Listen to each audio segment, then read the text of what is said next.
Assalamualaikum warahmatullahi wabarakatuh. Saya Rina Ahmad dengan NIM 94142354, kelas A jurusan Ilmu Ekonomi Universitas Negeri Gorontalo. Langsung saja, pada video kali ini saya akan menjelaskan beberapa penggolongan bank. Yang pertama, bank sentral, bank umum, konvensional, syariah, bank BUMN, bank swasta, bank daerah, bank buku 1, bank buku 2, bank buku 3, bank buku 4, bank perkreditan, bank devisa, bank ekspor impor, dan bank investasi. Yang pertama, bank sentral. Bank sentral adalah lembaga pemerintah yang bertanggung jawab atas kebijakan moneter dan pengaturan sistem keuangan suatu negara. Bank sentral memiliki tujuan utama untuk menjaga stabilitas nilai mata uang, mengendalikan inflasi, serta menjaga dan mengatur sistem perbankan agar berjalan dengan baik di Indonesia. Bank Indonesia atau BI memiliki fungsi bank sentral. Yang pertama, memperlancar lalu lintas pembayaran. Yang kedua, sebagai bankir, agen, dan penasehat pemerintah. Ketiga, memelihara cadangan kas bank umum. Keempat, memelihara cadangan devisa negara. Kelima, mengawasi kredit dan bank. Sebagai bank sentral, Bank Indonesia memiliki wewenang untuk menetapkan target moneter berdasarkan laju inflasi, melakukan pengendalian moneter dengan instrumen kebijakan moneter, mengeluarkan, mengedarkan, menarik, dan memusnahkan mata uang rupiah, memberikan izin terkait penyelenggaraan sistem jasa pembayaran, memberikan dan mencabut izin lembaga atau kegiatan usaha dari bank, melakukan pengawasan bank, dan memberikan sanksi terhadap bank sesuai ketentuan. Selanjutnya, bank umum. Bank merupakan lembaga keuangan yang berwenang menerima simpanan dan memberikan pinjaman. Bank umum juga dikenal sebagai bank komersial, memainkan peran penting dalam mengelola dana masyarakat, memfasilitasi transaksi, dan menyediakan berbagai layanan keuangan. Bank umum dapat beroperasi secara konvensional atau berdasarkan prinsip syariah. Fungsi utama bank umum itu menghimpun dana dari masyarakat melalui tabungan, giro, dan deposito, menyalurkan pinjaman kepada individu, perusahaan, dan entitas lainnya, menawarkan berbagai layanan keuangan seperti pembayaran, transfer dana, dan pertukaran mata uang, mengelola risiko keuangan melalui layanan seperti asuransi dan produk derivatif. Selanjutnya, bank konvensional.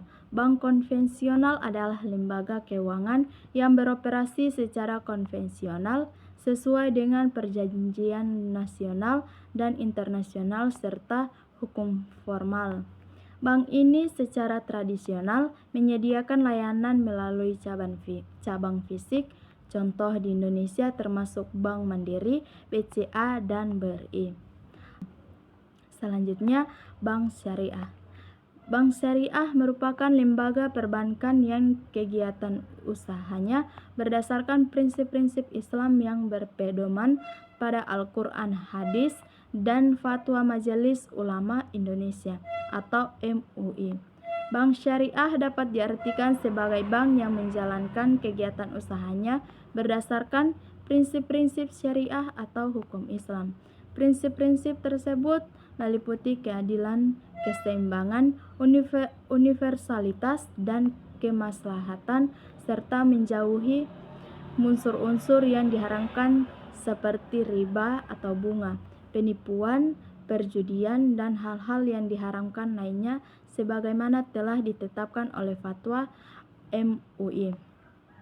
Adapun karakteristik utama bank syariah, di mana beroperasi berdasarkan prinsip-prinsip Islam, menghindari sistem berbasis bunga, menerapkan skema bagi hasil, memiliki Dewan Pengawas Syariah atau DPS untuk memastikan kepatuhan terhadap prinsip syariah, hanya melakukan investasi halal, berfungsi sebagai badan usaha atau tamwil dan lembaga sosial atau mall, menawarkan layanan seperti manajemen, investasi, dan layanan keuangan. Selanjutnya, Bank BUMN. Bank BUMN atau Badan Usaha Milik Negara merupakan bank yang mayoritas kepemilikannya lebih dari 50% dikuasai oleh pemerintah Indonesia. Bank ini berperan penting dalam mendukung perekonomian nasional dengan menyediakan layanan perbankan yang luas dan inklusif serta mendukung kebijakan pemerintah. Bank BUMN disebut juga dengan bank pelat merah. Ada beberapa bank BUMN besar di Indonesia atau ada 4 bank BUMN besar di Indonesia.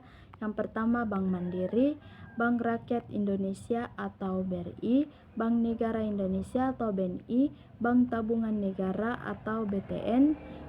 Di sini juga ada kepemilikan pemerintah di bank tersebut bervariasi. Hingga Mei 2023, pemerintah menguasai 53,19%, BBRI 52%, BMRI, dan masing-masing 60%, BBNI dan BBTN, pemerintah memiliki 60%. BNI, 4 bank tersebut merupakan bagian dari Himbara atau Himpunan Bank Milik Negara yang dibentuk untuk meningkatkan koordinasi dan kolaborasi di antara mereka. Selanjutnya, bank swasta. Bank swasta di Indonesia secara umum dikategorikan menjadi 2 jenis yang berdasarkan kepemilikannya. Yang pertama, bank swasta nasional. Bank ini sebagian besar atau seluruhnya dimiliki oleh badan usaha swasta atau perorangan Indonesia. Bank ini beroperasi secara independen, menawarkan berbagai layanan perbankan kepada nasabah di seluruh Indonesia. Yang kedua, bank swasta campuran atau mixed private bank.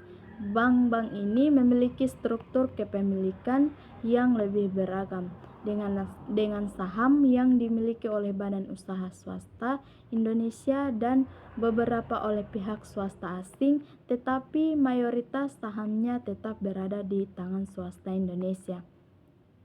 Beberapa bank swasta terbesar di Indonesia berdasarkan ukuran aset antara lain: yang pertama BCA, CIMB Niaga, Bank Permata, OCBC, NISP, dan Bank Danamon.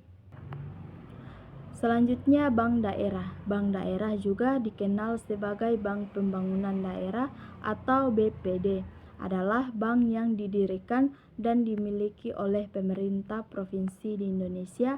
Bank ini bertujuan untuk mendukung pembangunan daerah dan menyediakan modal awal bagi provinsi serta layanan keuangan dasar bagi masyarakat.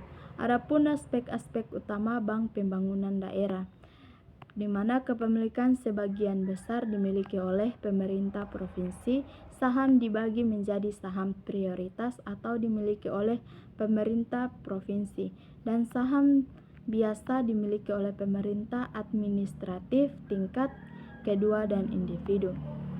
Tujuan untuk mendukung pembangunan daerah dan menyediakan layanan keuangan di daerah-daerah di mana bank swasta mungkin tidak begitu aktif. Selanjutnya, Bank Buku 1 atau Bank Umum Kegiatan Usaha. Buku 1 merupakan bank dengan modal inti kurang dari 1 triliun. Bank Indonesia membuat klasifikasi buku untuk meningkatkan daya tahan perbankan nasional dan menciptakan persaingan yang sehat. Bank dengan aset yang lebih tinggi dapat melakukan kegiatan usaha yang lebih kompleks. Selanjutnya, Bank Buku 2. Bank Buku 2 adalah bank yang memiliki aset di atas 1 triliun hingga 5 triliun. Klasifikasi ini dibuat oleh Bank Indonesia berdasarkan besarnya modal inti untuk meningkatkan ketahanan perbankan nasional dan mendorong terciptanya persaingan yang sehat. Bank Buku 2 memiliki modal inti antara 1 triliun hingga 5 triliun. Bank dalam kelompok ini umumnya memiliki jaringan cabang yang lebih luas dan menawarkan produk perbankan yang lebih beragam. Selanjutnya, bank buku 3.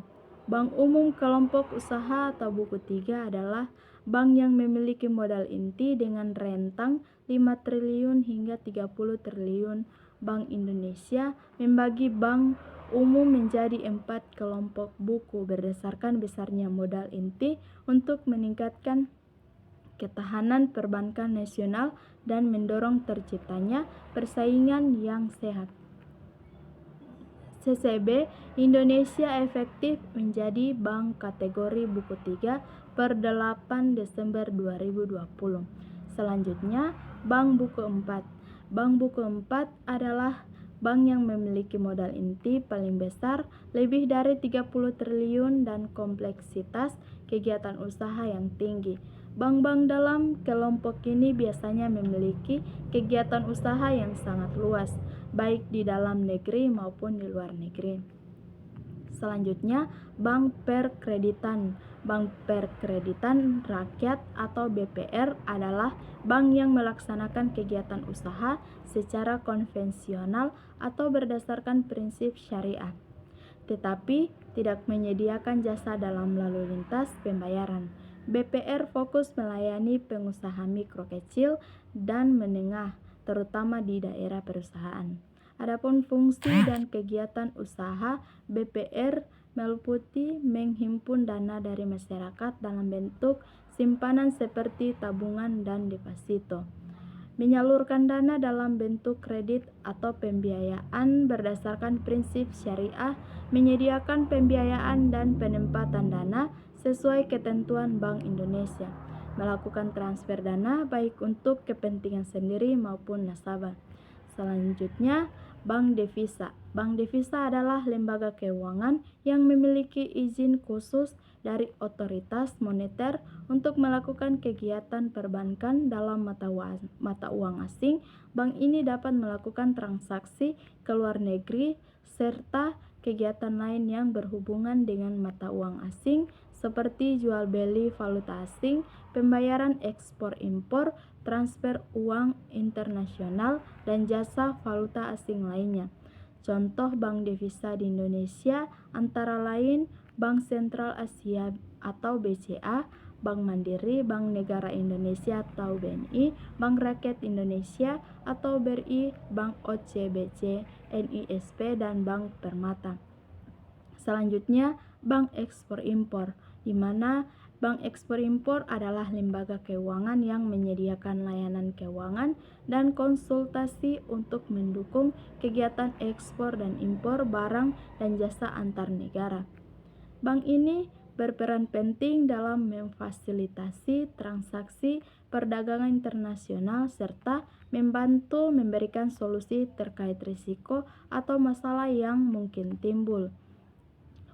Fungsi utama Bank Ekspor Impor yaitu fasilitas pembiayaan perdagangan, memberikan pinjaman dana ekspor impor atau kredit dagang untuk eksportir dan impor, mendukung pertumbuhan perdagangan internasional, membantu kelancaran proses ekspor impor, letter of credit, memberikan fasilitas pembayaran kepada eksportir dengan jaminan pembayaran atas nama importir.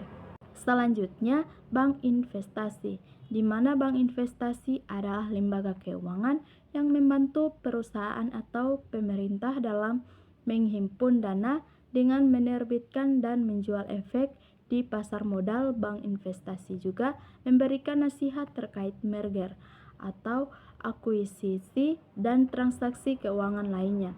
Bank investasi berbeda dengan bank komersial karena beroperasi di pasar modal dan melayani transaksi finansial berskala besar. Fungsi bank investasi penjamin emisi atau underwriting, membantu perusahaan menerbitkan saham atau obligasi di pasar modal. Nasihat keuangan finansial advisory, memberikan nasihat keuangan terkait merger, akuisisi, atau restrukturisasi keuangan. pengelolaan aset atau aset manajemen, mengelola portofolio investasi klien untuk memaksimalkan imbal hasil. Trading dan pasar modal terlibat dalam aktivitas perdagangan di pasar modal. Mergers and acquisition, M dengan A, bertindak sebagai konsultan dan perantara dalam penggabungan atau akuisisi perusahaan.